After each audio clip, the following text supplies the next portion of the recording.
program. He's a returning guest. He's one of the better coaches at this university in any sport. Matt Thurmond, in his 10th year at the helm of Sun Devil Men's Golf, joins us. Coach, how are you? Great. Yeah, feeling good. It's our off season, so I'm as relaxed as I'll ever be. I wanted to ask you about that. Fall season now over with. You've still got about a month, 2 months, I guess, until that first tournament in the spring season coming up. What is this time like for you and the student athletes as well? Golfers are year-round, so their summers and my summers are busy. We go from January basically till the end of October nonstop. So this is that time where I catch my breath, and like I said, I'm probably a lot more pleasant to be around and relaxed, and hopefully physically and mentally getting myself where I need to be.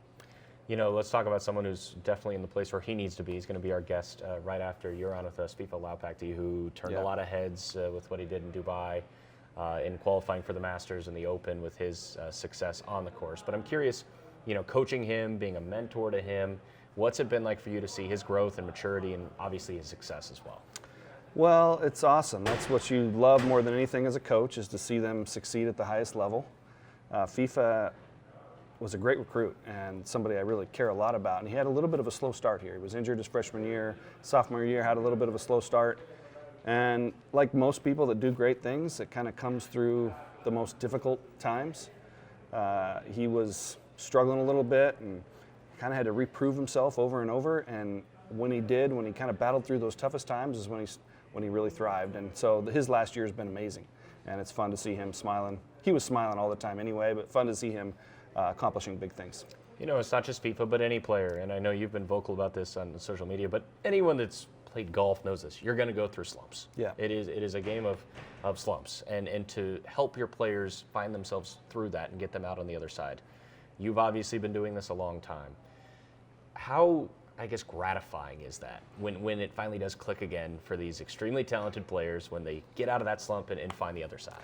Yeah, the thing about slumps is they're real opportunities to learn. Usually what you find in yourself and learn about yourself in those times, that only adversity and difficulty can draw those things out. Like when we're prospering, when everything's going well, we don't really search deep into our soul very often and critique ourselves. But when you're getting kicked around and life's tough, you make changes, and that's the coolest part. So there's going to be these dips, but almost every person who's a champion ends up rising higher every time.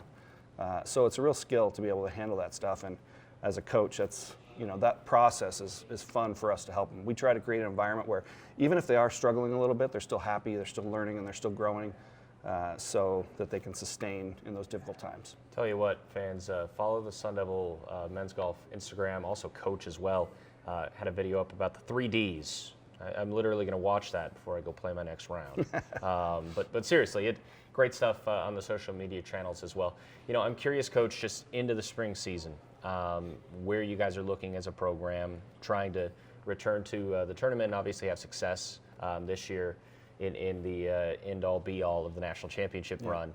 How do you think this team is shaping up? Obviously, we mentioned FIFA already and what he's done, but the team as a whole, how do you like your group? I'm really enjoying this group. On paper, it may have at the beginning of the year looked like it could be a year with a little less talent. We haven't been as deep, not a smaller roster. We lost superstar talent, a lot of it in the last couple of years. And so it felt like a year that we were going to sneak up on people, be a very humble, quiet year that we just slowly keep getting better, and then by the end we're actually really good. It didn't really turn out that way because we came out and won our first 2 tournaments, and all of a sudden we're ranked number 1 or number 2 in the country, and like, oh crap, here we are again. We actually struggled a little down the stretch in the fall for a variety of reasons. It wasn't terrible, but we dropped to number 7 in the rankings, and we're like, okay, if we're not really sharp, we're gonna get beat. So that's the thing about this team. It's a humble group. They like to work. They like to do the dirty work, and I think we're just gonna keep getting better all the time. And we have an awesome lineup, very talented, and I think we have a chance to win it just like any other year for us. I'm curious. You mentioned not quite ending the best way in the fall, but obviously it's a long way from your ultimate goal. Yeah. You as a coach, do you ever view that as maybe a blessing in disguise to refocus the guys? I know you said they're a humble group, but still, not to be number 1, number 2, have something else to strive for into the spring as well. Yeah, everyone responds to success and failure in different but somewhat predictable ways. It's easy to lose your edge, lose your focus sometimes when things come easy. So for us to have a couple rough tournaments in a row,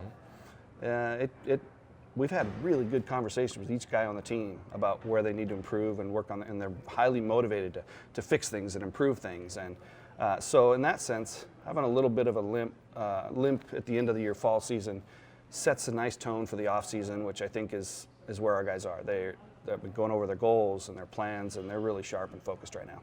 You know, I'm going to ask FIFA the same question about having someone like Jose Ley still around, Yeah. still around the facility, still practicing there. Obviously, being able to provide him with guidance into the majors he'll participate in, but really for everyone on your team. Just how valuable is that?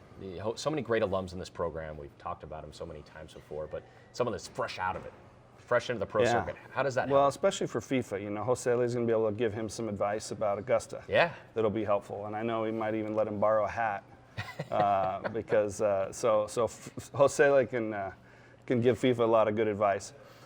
Jose Ley is amazing, right? He was a 4-time All-American, one of our few, and he loves being at the Bird. He loves being around the guys, and he's a great teacher. He has a big heart and loves to coach and help others. So he's had a lot of cool experiences since he left in this short time, and he can share those things, but also share what made him who he is. And we love having him around, and we're thankful that we have an environment where our alums like to hang.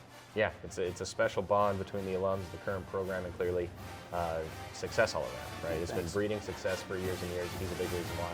Matt Thurmond joining us on the program. You totally be joining us. Coach, thanks for joining us again. Thank you. We'll be right back on Sun Devil Extra.